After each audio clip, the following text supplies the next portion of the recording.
right, ready? Yeah, I think so.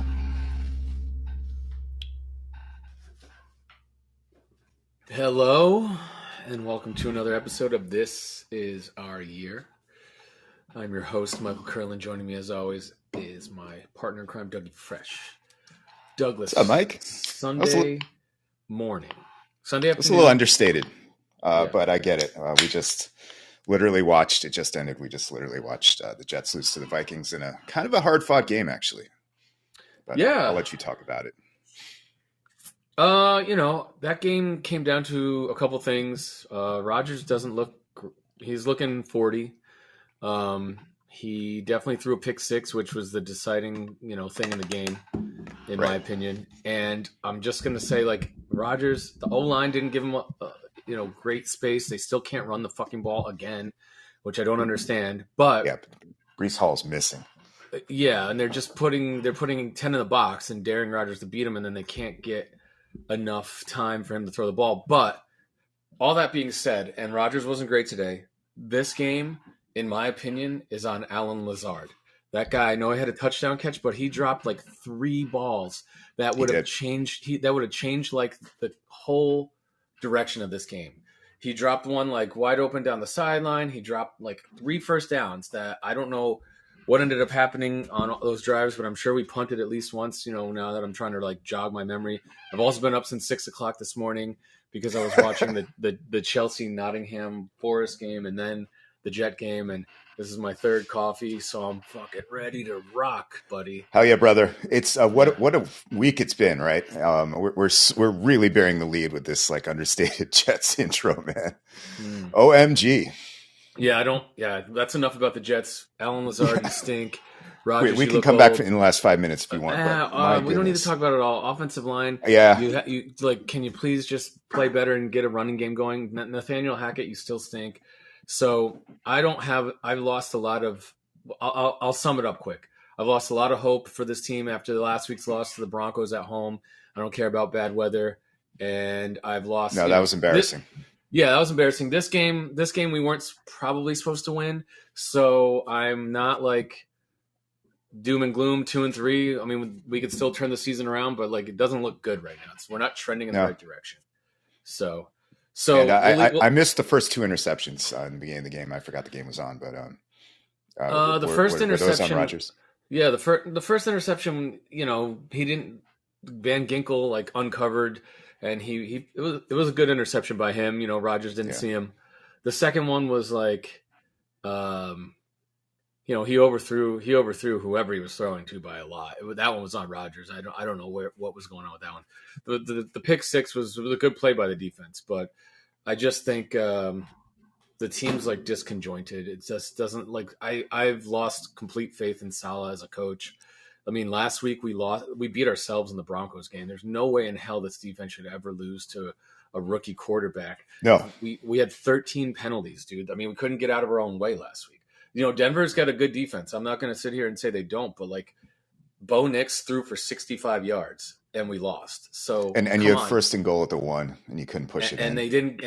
And fucking Hackett doesn't call. I mean, you got the biggest back in the NFL right now besides Derrick Henry and Braylon Allen, who's looking really good as a runner. And you got it first and goal at the 1 and you don't let him punch it in. Look at what Dan Campbell does. Like, he shoves it down your throat with David Montgomery. Like, what's coming. You're going to get David Montgomery when it's first and goal at the 1. He doesn't get cute. He runs the ball down your throat 4 times in a row. And guess what?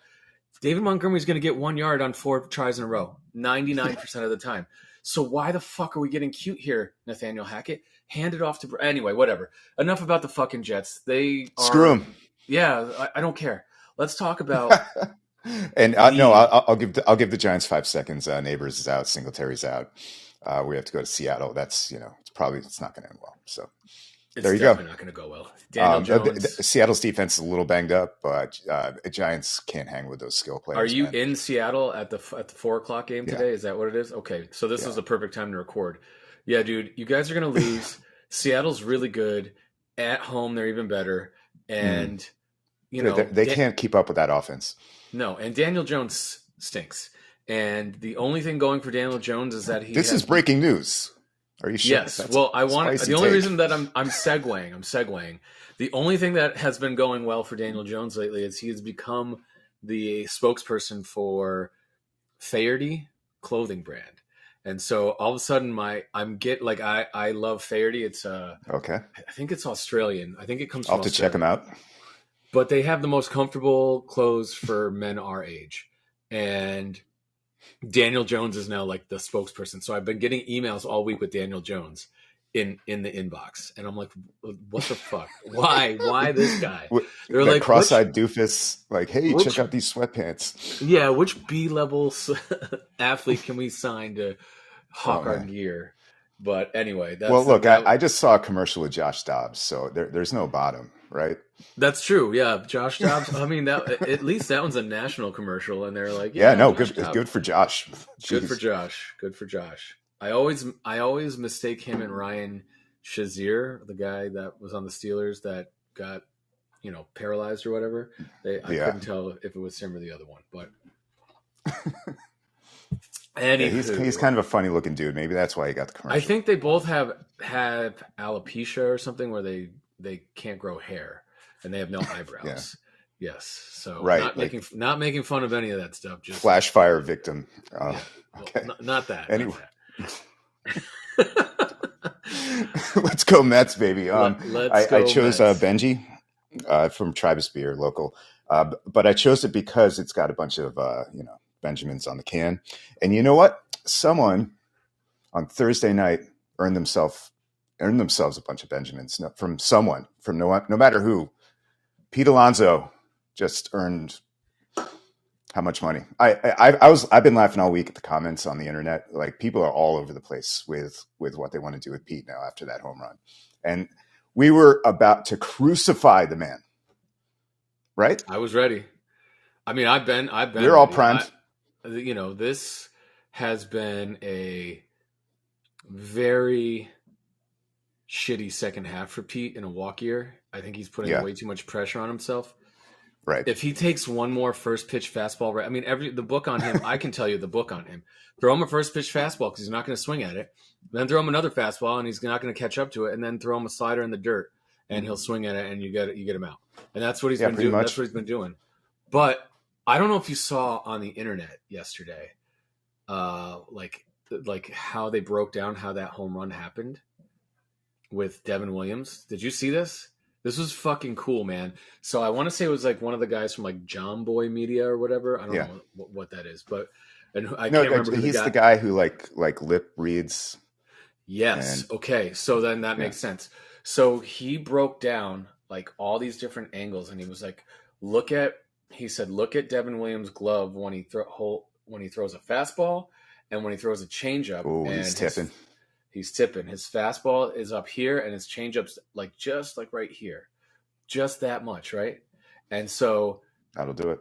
Then you could see someone in the Met dugout told Pete fastball changeup, and he called it, and then he told Pete when the glove's here, and the dude on John Boy, he fucking broke it all down. I don't know. It wasn't like, it might have been not Eric Chavez, but the other hitting coach.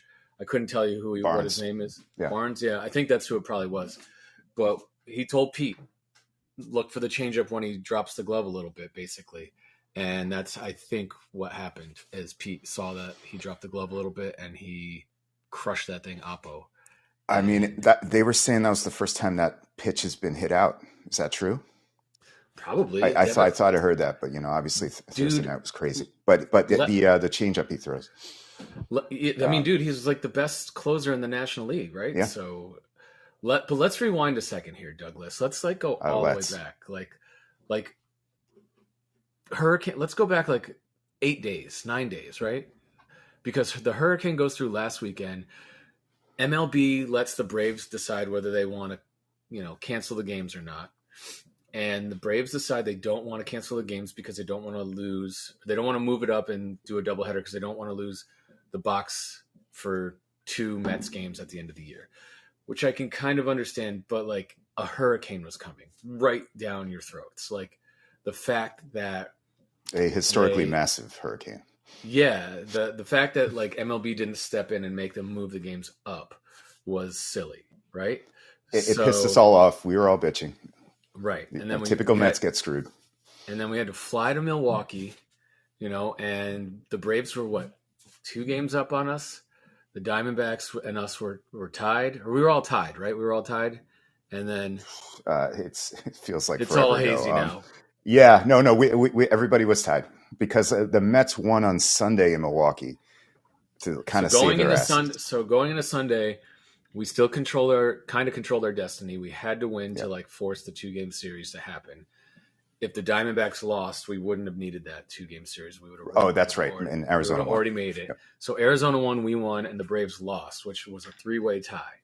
Which helped. Which helped. I mean, it would have helped. Actually, it didn't matter.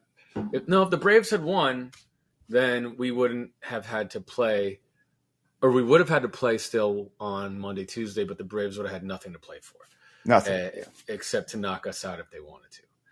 And we go down to Atlanta, back down to Atlanta, and we had to win 1 game to get in. And the first game we're start McGill versus Schwellenbach. Yeah, Spencer fucking Schwellenbach. And that guy fucking owned us. Yeah. So I'll let you take it from there. What happened, Doug? I have some fun charts that I put together for this show. Once I realized you were watching the Jets, I had some time. I love these fucking things. And what a week it's been for these things I'm about to show you. These are win probability added graphs. I'm sure you're familiar. If not, okay. Straight down the. Am I sharing, by the way? Yeah, you are. Straight down the middle is basically a tie game or even, and it's the probability the team's going to win. Braves up top, Mets at the bottom. Look at this roller coaster, and we're talking about the game that Mike just set up. This is Schwellenbach versus McGill. Braves get on the board. What was it, 2-0? Yep. Going into the 7th? Yep. Something like that? Yep. God, it's so hazy. Anyway, look at this EKG of a end of a game. I said it at the time, and I'm still kind of stunned by this game and the next one we'll talk about. But now it's a top 5 Mets game. It's a classic. Yeah. Yep. Instant classic, and of course it clinched. But my God, Francisco Lindor in the 9th inning or whatever it was. Dude, I shut it off. Yeah, you did. I shut it off when they brought Diaz in. I'm like, he's gonna fucking blow this because he can never get a 4-out save without making it a roller coaster. I don't understand why we bring him in the 8th inning. That was so crushing right there. Right. So, and of course, Mike's talking about where it zooms back up right here. That Ozzie Albies double. Yep. And backbreaker after he forgot to cover first base. Right. So stupid. I'm like, we're not gonna make the postseason because this idiot who missed all of last year forgot to cover first base on the second. Yeah, and of the year. He gets out of the inning, and I forget who got in his face, but someone got in his face, right? And was like, "You need to fucking pull it together, dude, because we're gonna need you this next inning, right?" Alvarez or somebody. I don't know. Probably. I was not watching at this point. I was. Oh, that's right. Anger. Yeah. So I was in Angerland. Someone. Yeah, no, like someone, gave him a talk to, like, get your shit together. Like, this game ain't over. And it wasn't. Okay. Francisco Lindor's MVP. Yeah. And I still couldn't believe it. And that was just the beginning of our week, right? It was just the beginning of our week. Holy shit. Dude, do you agree that was an all-time, regular season game? Yeah, top 5 Mets game of all time, regular season. Or even fucking playoffs. Who knows, man? It's up there. Let's go to the next one. Just a few days later. These are my favorite charts. These aren't all the games. These are just there's a theme here, everybody. 7th inning. Oops, I keep going back and forth. 7th inning. It all goes to mayhem. What happens here? 7th inning. So I would like to take you through this game first, real quick. And then 7th inning again. This team, as incredible as it's been, they don't hit in the first 6 innings, do they? They wait to get into the bullpen. Yeah. Yes, they do. So, dude, so I went out on Thursday night to watch this game, and I met up with a buddy. I was the only Mets fan at this random bar, and we were just sitting there watching. I made them put the Mets game on. They had like the SMU fucking Thursday night college football game on. I'm like, can you get this out of here and put the Met game on? Nobody cared except me. And I'm fucking watching this game, and the seventh inning comes at 0-0, and Quintana pitched a great game. So did whatever the pitcher's name was from Milwaukee. Myers, the young guy. By the way, props to Q. I was very nervous about Quintana. And just to set the context for anyone who's not a Mets fan and actually watching this, what's wrong with you? But this is game 3 of the Brewers series, tied 1. Whoever loses goes home. And Manaea and Sevy, I thought, pitched very, very well in games 1 and 2. Like really no complaints from those two. And I think we've got Phil Maton blew game 2 or something. Maton blew game 2. We don't need to revisit it because you know what? We're in a new playoff series now. But back to this game. Quintana was super impressive. It made me eat my words. Quintana's super impressive. We bring in Buto, who in the 8th or the 7th. I think it was the 7th. And to be fair, it is the 7th. It's right there. He's been great all year. He's been great all year. I wasn't even mad at him, No, he served up back-to-back solo shots. He did. And it's 2-0 Brewers, and I'm backbreaking, dejected because I know we're staring down the best part of the Brewers bullpen for the last 8th and 9th inning, right? So exactly. We bring in Edwin to close the door early, which he actually did a good job there. He did. And you're right. I was dejected too. I put the game on mute. The entire Diaz part, I was like, I can't listen to these fans. They're all fired up. Diaz being out there is just kind of depressing. Like anytime he's out there when we're losing, it's just like, it's a bad scene. I put on the sad country mix over. Yeah. I was dejected. I didn't give up though. The music went off. The music went off at the top of the 9th. Cause you know what? Who let off?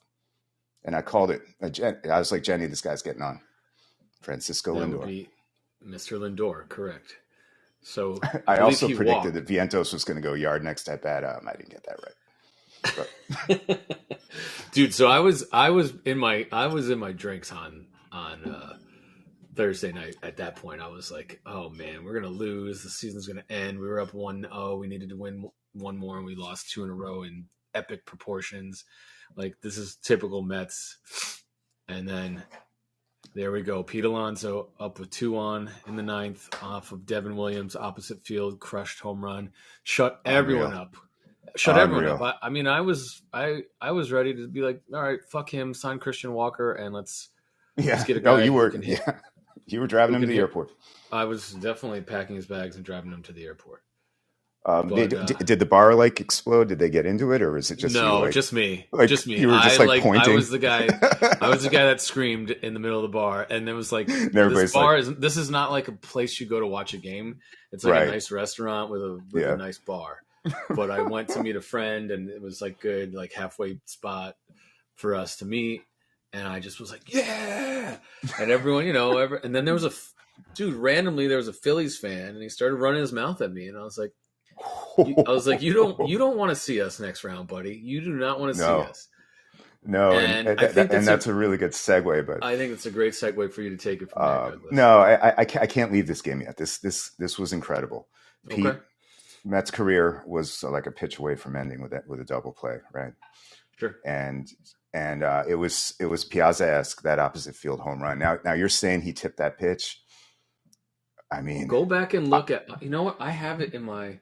Yeah, no. I believe you, and I will look up John Boy because he's legit. And I'm just saying, no one's figured that out yet.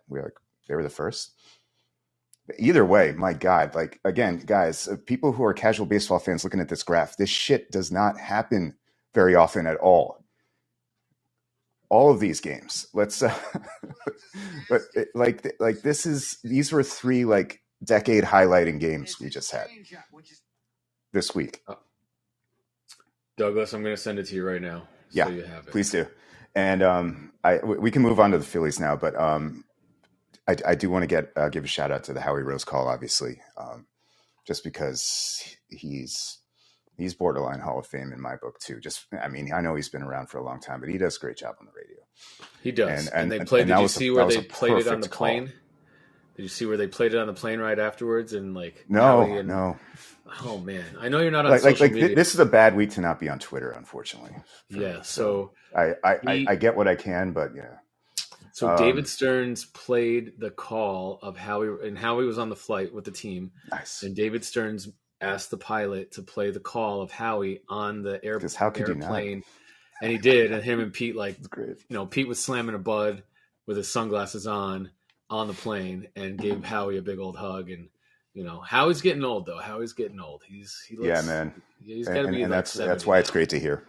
Yeah. And he's had some epic calls in his career, including, unfortunately, that Rangers call too, or those Rangers calls in '94. But he's a great broadcaster. And I don't know if you saw the Korean version of the call.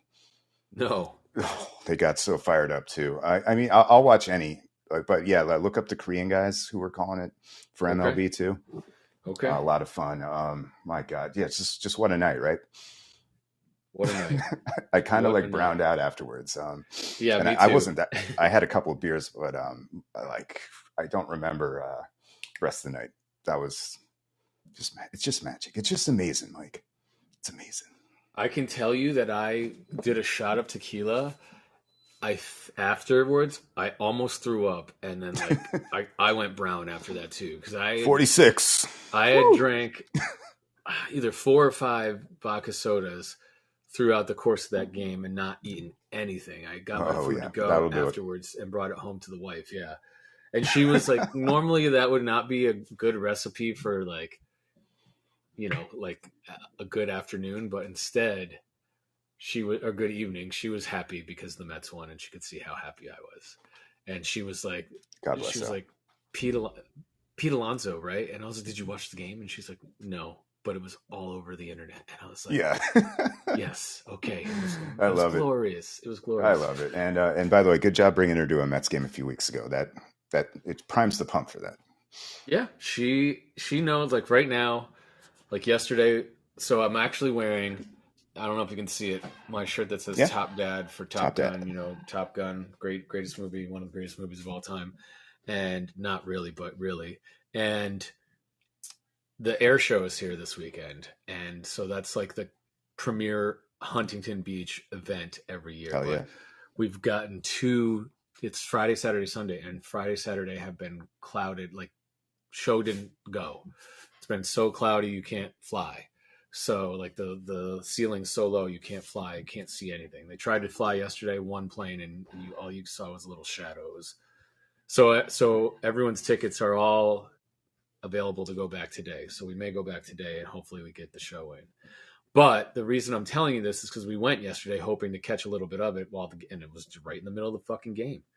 And so I'm sitting on the beach yesterday with my phone on the game while they're trying to fly planes around us, and she's sitting next to me and she's like, we're at the air show and you're watching the Met game, and I'm like, yeah, and she's like, okay, and she's starting to understand, or maybe she does totally understand at this point, right? So I think she does. I'm a lucky man. Jenny's locked in to these games. She's not during the regular season, but obviously yeah, she's hanging. She does that for the Islanders too. I love her. I am a very lucky man. Yes. In that regard. And so wait, you're going to the air show though today? You're not watching the game? If I do go to the air show today, I'll be watching the game on my phone just like I did yesterday. So we'll see what the wife says. The game is not a reason to skip the air show. You're saying you're into it. The air show is awesome. Or you just want to? Okay. I'll do both. I'll just do both. I've never been to the air show, so it's awesome. They got Blue Angels and shit. This year's the Thunderbirds. They got the Blue Angels last year. They do I forget what the Canadian one's called, the Snowbirds or something. Nice. Whatever. They rotate the 3 of them every third year. It's like one of the 3. So this year's the Thunderbirds. Last year I think it was the Blue Angels. So were you on the beach in the 7th inning? Yes, I was. I was on the beach in the 7th inning, and I was watching. I saw Nimmo's single, and I was again I was wearing all Mets gear, and I was the only asshole. Everyone's like waiting for the fucking thing, and I'm like, yeah. And and I watched that whole inning happen from the beach on my phone. And then, correct me if I'm wrong, but who started the inning? Was it Francisco Lindor? I believe that is correct. Man, so we somehow wrung 111 pitches out of Wheeler through 7 innings. And I guess they have to pull him for whatever reason. If I'm Zach, I'm saying I want to go back out there. But that's when we knew we had a shot, right? Like, once again, we wait out the starter and just absolutely feast on these fireballers that come out. And all we're doing is like making contact and smacking it through the holes in the infield and taking extra bases. And it's the kind of baseball when you're on the receiving end that is so demoralizing, right? Yep. I've so many years of watching the Mets be the team that gets run on and slapped around like this too. I know people have a good point. We hit a lot of home runs during the regular season, but we're not hitting them in the off season or the postseason. Jesus. It's a decent point, but also look how they're winning these late games, man. They're just finding the holes. It's incredible. Everyone's trying to go the opposite way. They're not trying to pull. They're trying to like push it through. I think, the book is what we like, kind of what you just said. The book on the regular season is a certain way for how we're being played, and everyone's going against the grain. And to your point, they're bringing in these fireballers, like even Kerkering, who we couldn't do much to. We touched him up nasty, a little bit. Man. He is nasty, but we touched him up a little bit yesterday too, right? So all these guys. Strom had a great year. Strom had a great year. He had a sub-2 ERA, and we took him to task. And Hoffman too. Hoffman took him to task. I mean, and it's got, to your point, it's got to be demoralizing because this is a best-of-5 series. It's not a best-of-7. So why wouldn't you let Wheeler go back out there and finish this game? I don't get it. We were not touching him. So I think if I was a Phillies fan, that would drive me crazy. So I was just going to bring that up. So I got a couple Phillies fan friends from college. And, the whole game, it's funny how, like, I think I sent you the text thread back and forth yesterday with me and him of, like, it was still 1-0 in, like, the 6th. And he was like, it's going to turn in your favor. And I'm like, this, I'm not feeling good about this game. But alternatively, he wasn't feeling good about the game either. Right. And, their lineup is fucking deep, man. Their lineup is deep. And I will say, like, Senga, it was a bold move. I think it was a good move. I think Senga piggybacked by Peterson, like, great job. Oh my God. Yeah. We haven't even mentioned this. The Kodai return of Senga. I mean, what a week, man. Right. What? So Senga goes 2, he gives up the leadoff home run to Schwarber.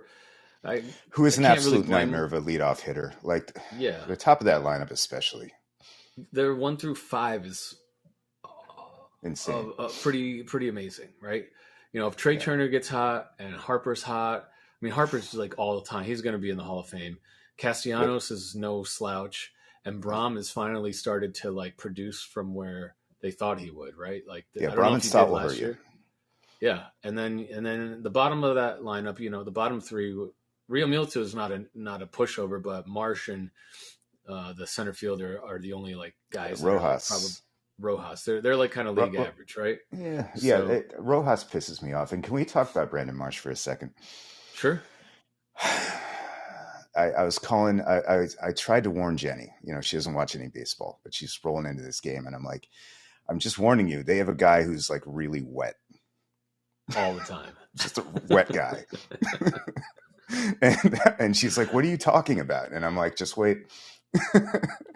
And he comes up, and she's like, the fuck?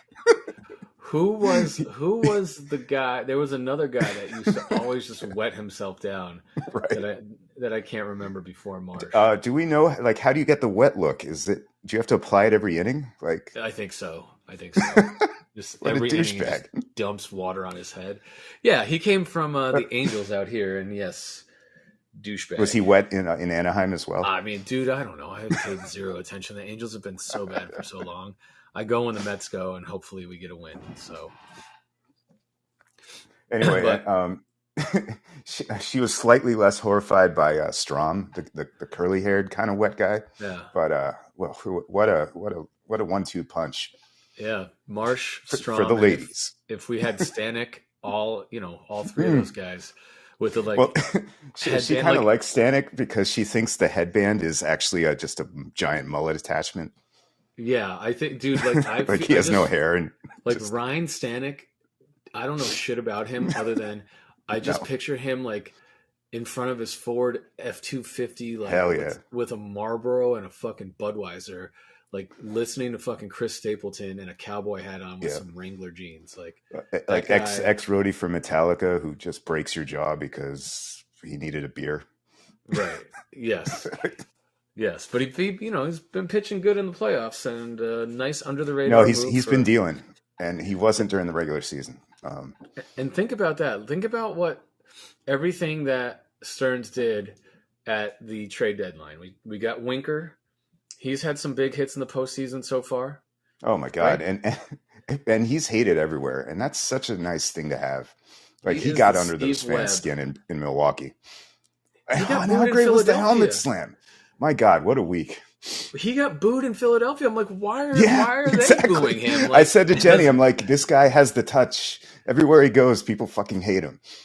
But he loves that role. I mean, dude, I told you when we traded for him, he was at the time my most hated player in the MLB. Yeah. And now I've come around. I'm like, dude, re-sign this guy. Like he's got a little something. He's he can be your fourth outfielder next year. Yeah, exactly. Let's not go overboard. He's like an okay player, I think, but I think I don't want him to be a starter on this team, but if he's your fourth outfielder, lefty DH, having like him and McNeil, like guys that piss other teams off, is always valuable.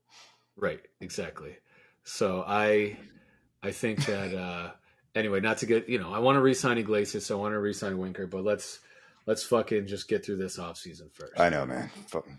I mean, this postseason, both said offseason now.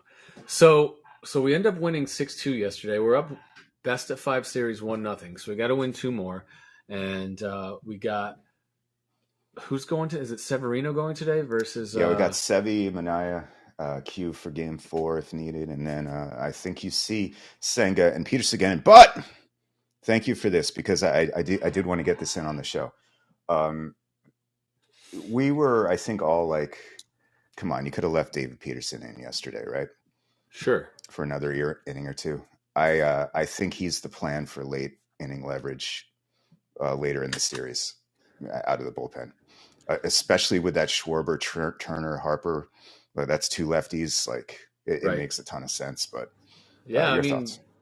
I think it was masterfully set up. Like they probably didn't think he was going to pitch because he threw the last inning in Milwaukee 2 days earlier. They started Senga for 2 innings. And then they brought Peterson on his back for 4 innings? I think he pitched 4 innings, right? Yeah, I don't remember, 3 or 4. He got through the lineup twice, and that they set up a lefty lineup to go against the righties. They're not going to pull those guys in the 5th, 6th inning. No way. If it's later in the game, maybe. But you're never going to pull Harper. You're probably never going to pull Schwarber. But maybe you're going to pull Mar. I don't know. So I think it was really a well thought out plan that worked, and it could have backfired and people would have been second guessing it. But the fact that it worked and we won, so maybe next time out, Senga can throw 45 pitches and get through 3 or 4 innings. And then Peterson can do 3 or 4, 2 or 3 innings. And then you're in the 6th, 7th, 8th inning again. And then you go to the bullpen with those 2 guys. I mean, it's not a bad thought. It's not a bad thought. And obviously I did think he looked great yesterday considering. They couldn't hit that fork. No. Schwarber turned on a fastball, but otherwise he was flawless. And I guess you can't use him as a bullpen piece. But yeah, you're right. I think he has more pitches next time out. Yeah, his velocity was a little down, but I don't know if he even made any, prep starts for this. I don't know if this is coming. But he threw once in Syracuse like a week or 2 ago. Sure. That I recall. So I mean, they kept this under wraps. I think they've been keeping it secret. Definitely. It was it's a well thought out plan by Stearns, and I don't know who else had input on that, but I'm sure good half for them. Yeah, half. Hopefully, everyone that was bought in on it, and it fucking go. Let's go. I know. Let's fucking go. In 2.5 hours, it's gonna be white. Severino on regular rest today. Yeah. Yeah. So and let's today is shaping up to be, give me 6 or 7 from Sevi, 1 or 2 from Buto, and 1 from Diaz. Boom. I'll take it. Buto should be ready. Yep. Yeah, and we're going against who's their pitcher today, Rod? It's not Nola, and I haven't checked to see why. It's it's Sanchez, Christopher Sanchez. Yeah, and he pitched pretty good against us last time out. So all these guys are good. They have a sick rotation. Right. I like our chances against Nola though. Like we've had some really good games against Nola, and we've had some really bad games against Nola. So hopefully, just like Wheeler. I mean, Philly fans are worried for a good reason. They've seen what's been happening, but we also have been playing them pretty well this year. The last couple of years, actually, it feels like. And what my buddy said was, I really don't like that we had 3-4 days off while you played the Brewers.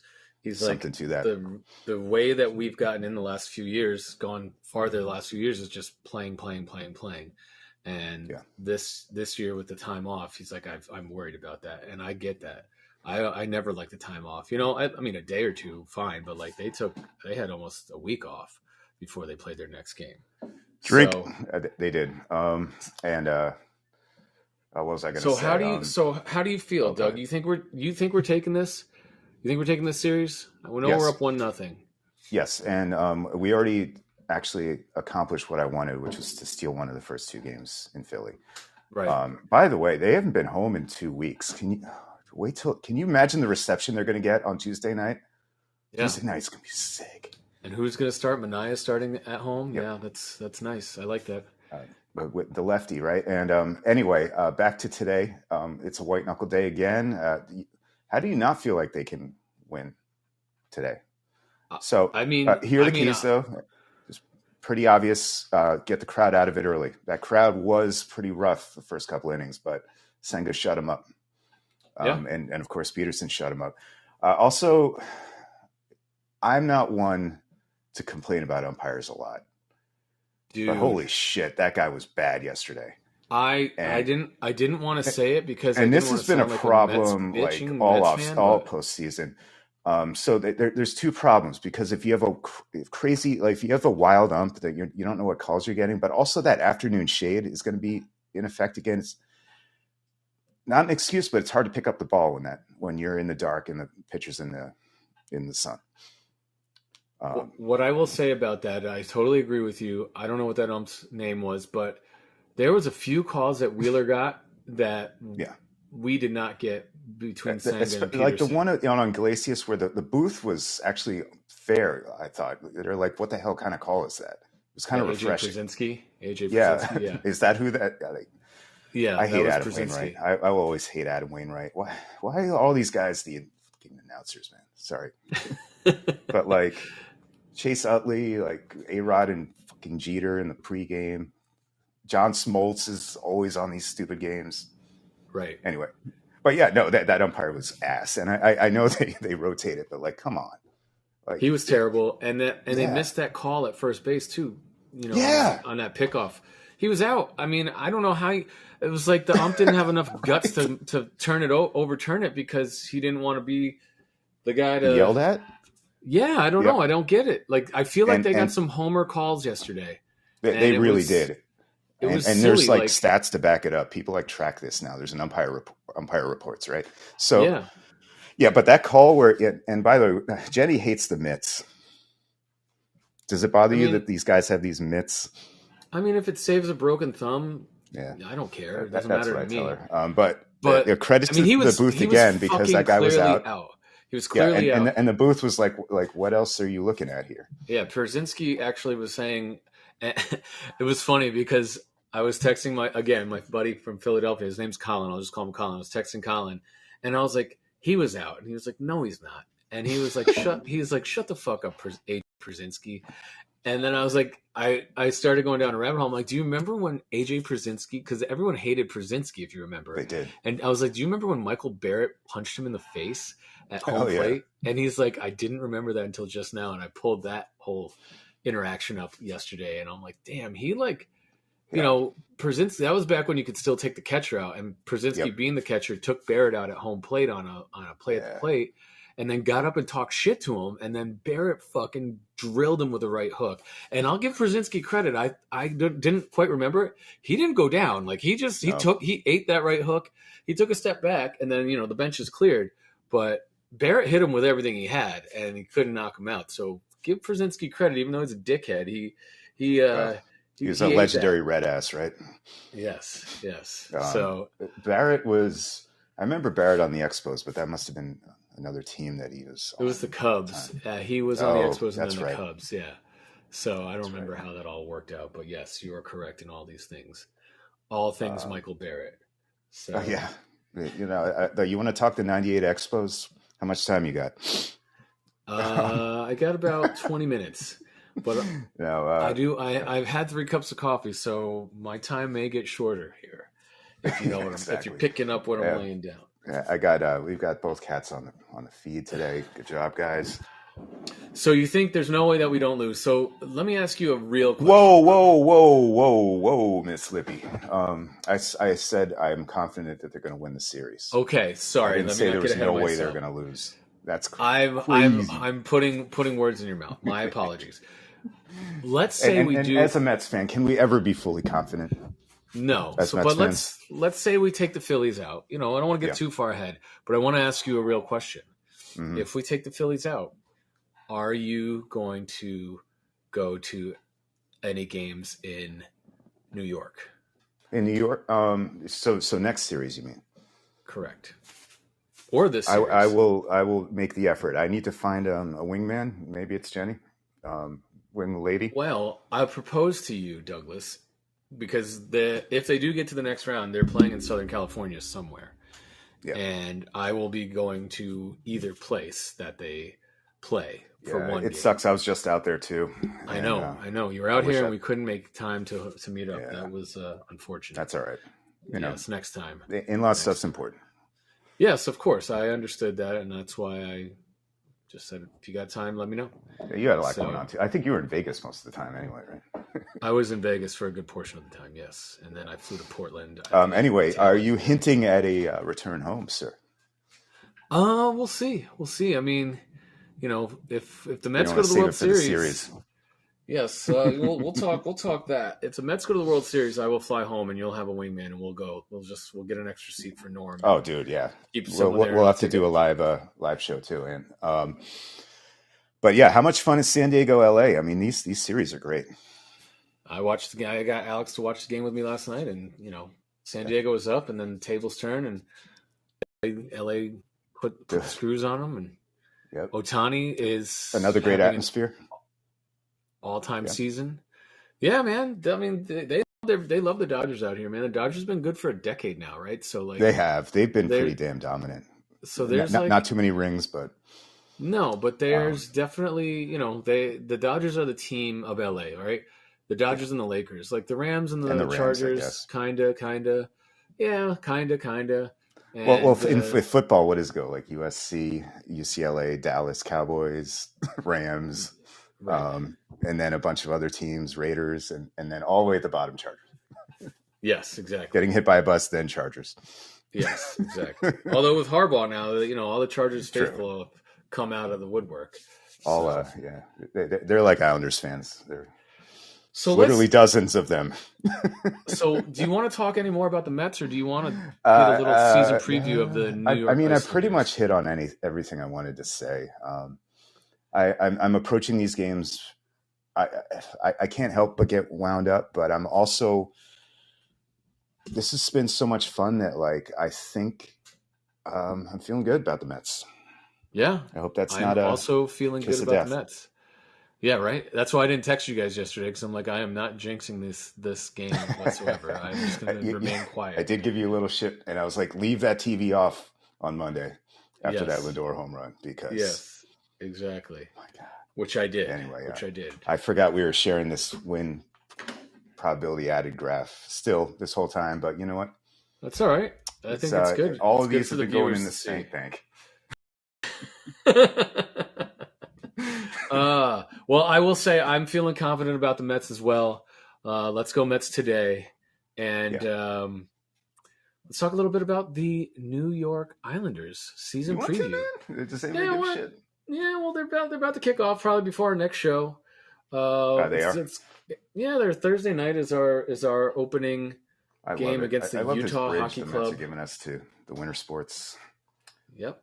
It's the best time of year. Football, basketball, baseball, hockey, all going on, and we actually got a team in baseball happening right now. So I'm not upset. I'm not upset. No, this is what we're here for, man. This is why we do the show. That's why we're fans. Let's try to do a few more shows this month compared to the last couple. I know. It's been rough. Alex started working, and I've had a lot going on work wise. I've been slammed too. Break away. Yeah. So the Isles, I'm actually feeling pretty good. If you want to talk about them. Yeah, I think we're gonna have pretty much the team that we thought we were gonna have. It looks like Siplikov is gonna be on the second line.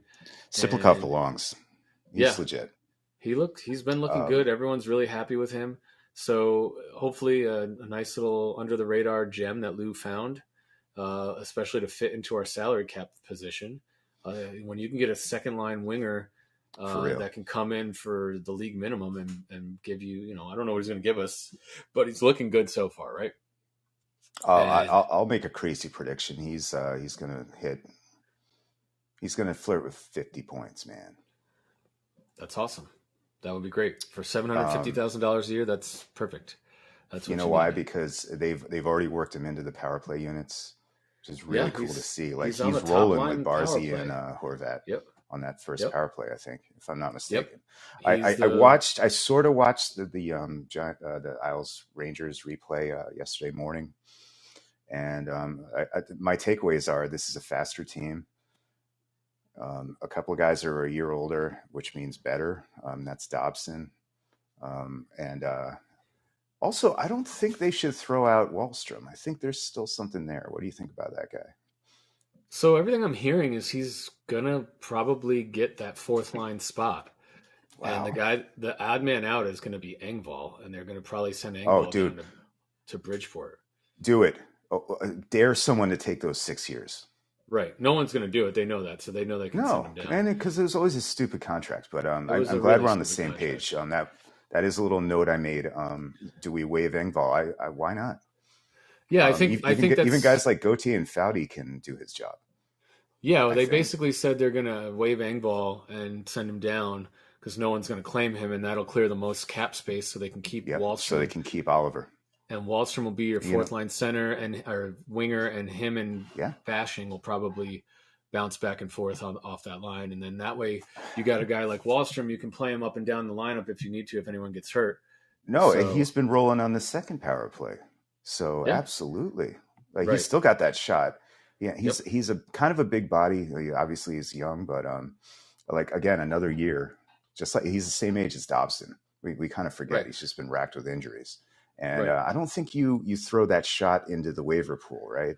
No, might as well keep him around. I think you keep him around. You let him play on that fourth line. It's a revamped fourth line, and then maybe next year he moves up to the third line, and you still got something. Or this year, because Engvall, you know what Engvall is, man. And if someone gets injured, you can call him up, and it's not a big deal. But he's a third line guy who probably doesn't hit. And lost his confidence. There's a little bit of speed, but he's not got a scorer. Speed. No. So let's let him play at Bridgeport and bury his contract so we can keep Fashing and we can keep Wahlstrom, and then I think we're gonna that's it, right? Because you have 12 foot. What do you have? 23 guys. I mean, there's Goat and Foudy too. I don't necessarily put Fashing way over them. Whatever they decide is cool. But you keep three extra skaters, right? And Bolduc will probably be your backup defenseman. Wahlstrom. Ooh, Hutton might snipe his job too. I think the same reason why you just say we keep. Yeah, you probably don't want to put him on waivers. Yeah, you don't want to put Bolduc on waivers. He's still young, and you don't want to put Wahlstrom on waivers. So you send down Engvall, and you keep Fashing, and then Fashing, Bolduc, and I guess Gauthier are your three, extra skaters, right? Yeah, I don't mind that Goat makes the team either. Again, that's speed. And here's the deal: not having. I mean, we're assuming Matt Martin's not going to make the roster, right? No. Replacing Martin and Clutterbuck with guys like Duclair and Siplikov and even Gauthier. I mean, this team is going to be a lot faster already. Right. I know we preach on, like, we've been getting on Lou for years about just like being a middling team, like being in the mushy middle. I think people might be sleeping on the Isles a bit this year. And I don't think the division is that challenging this year. I might be off, but I'm not afraid of the Rangers. I'm afraid of a bit of the Devils' talent, but they got to prove it. And I don't know. Carolina lost a ton of dudes. Yeah, I'm excited for the year. Let's see how this final roster shakes out, and let's see what we can do. Let's go make some noise, and hopefully Sorokin can come back sooner than later. He said he's trying to come back for opening night, but even if he needs a week or two to like just settle in, like, come on, we don't need you to rush back. We don't need you to rush back. Yeah, well, so. here's the okay. I'll be a Dougie Downer for a second. Just because I think this parallel is kind of uncanny, but this is year one of his 8-year extension. And immediately, like, with a back injury, right? What if this is just time is a flat circle, man, and it's the first year of a mega contract in the goalie, and he gets hurt, and it culminates in us just ending up with tanking the next 3 years, and then ending up with like another chosen one. Okay, I know it's out on the limb, but like the DiPietro comparison, like the Mats contract. But the thing was, DiPietro was never that good. He was never that good. He had one good year. Yeah, no, you're right. Sorokin has had higher highs already. Yeah, he was never a Vezina finalist. Yeah, DiPietro was always hyped, and he always had like super talent. But he had an All-Star year. He had that's where he got hurt. He got hurt in the fucking shootout in the All-Star game. That's where he tore his hip, dude. So cool, like just like Edwin Diaz in the fucking World Baseball Classic. Cool. He never recovered from that, dude. He tried to. He came back for a little bit, but he could just. He was toast. Never was the same. Those were brutal years. Brutal. We don't need to talk about those anymore. We've come a long way, but yeah, okay. So a full year of Patrick Roy. Does he A, know what he's doing, and B, or is everybody bought in? I think the answer to those two questions is yes, until proven wrong. Agreed. I think definitely on B. Everyone's bought in. Yeah. I mean, the guy, you can say he doesn't know what he's doing, but he won Coach of the Year once. Like, that's not easy to do, right? I know. So, he's and hopefully he's learned from some ego stuff, right? Yeah, and it was. I know that was over a decade ago, but so fucking what, man? The guy, forget Coach. The guy is like the greatest goalie of all time, like, and one of the greatest competitors. Like, he was. It's not even a question. He is the best goalie to ever play in the fucking NHL. Right? So, Josh is gonna come at you. And he's better than Marty Brodeur. I don't like whatever. You say whatever you want. He is the best goalie, and I didn't like Patrick Roy until he came to be. I actually hated him. Dude, no. I hated. 93 was traumatic and bullshit, that series. But yeah, I never liked Roy. So anyway, well, Douglas, I hate to do this, but the coffee is getting to me.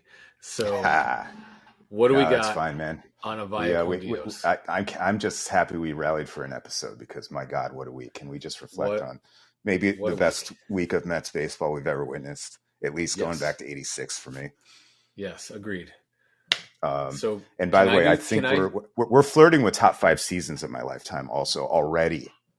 I know, and I think we made predictions in the beginning of the year, and I think you ended up closer than I did. So kudos to you, my friend. I was one game off. If they only had won that second doubleheader game, man. They didn't care. They were swinging at everything just to get out of town. Just incredible since June. Just incredible. Amazing. So can I lead off with a couple of Vio con Dioses? Yes. We have so many. So the floor is yours. Vio con Dios to the Atlanta Braves. Go fuck yourselves. I was going to end with that, yes.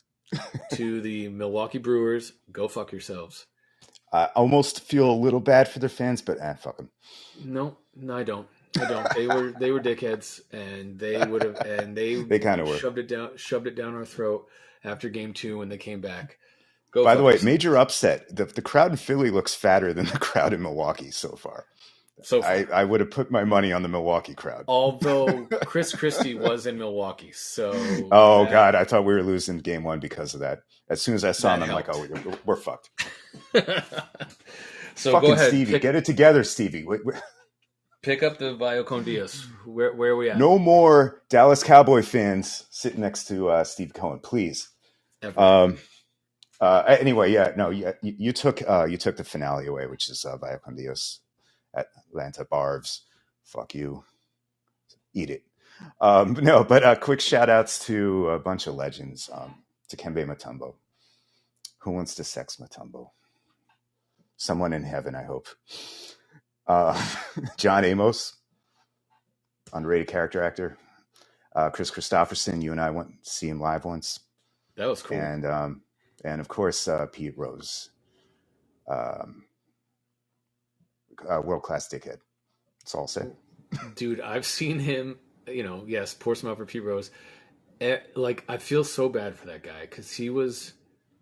I don't, but I do because he did it to himself. He was a world-class dickhead. Every time I went to Vegas, he'd always be, I want to say it was at Caesars, at the sports. He had a little room, right? Yeah, and he would just be signing autographs because that's what he had to do later in his life to, I'm sure, pay his bills. Yeah. So, and he was signing some stuff. I'm sorry, I bet on baseball. But it was all too late. And I won't get into it here, but I have a personal connection to Faye Vincent, and that story is fascinating. Pete dug his own grave. Anyway, right. Let's go Mets. Let's go Mets, Dougie. I'll be texting you all day. Talk to you soon, audience. One of these days I'll sober up, but not while the Mets are playing. Bye, guys. Right. We are live, or we are not live. What do you want to call this?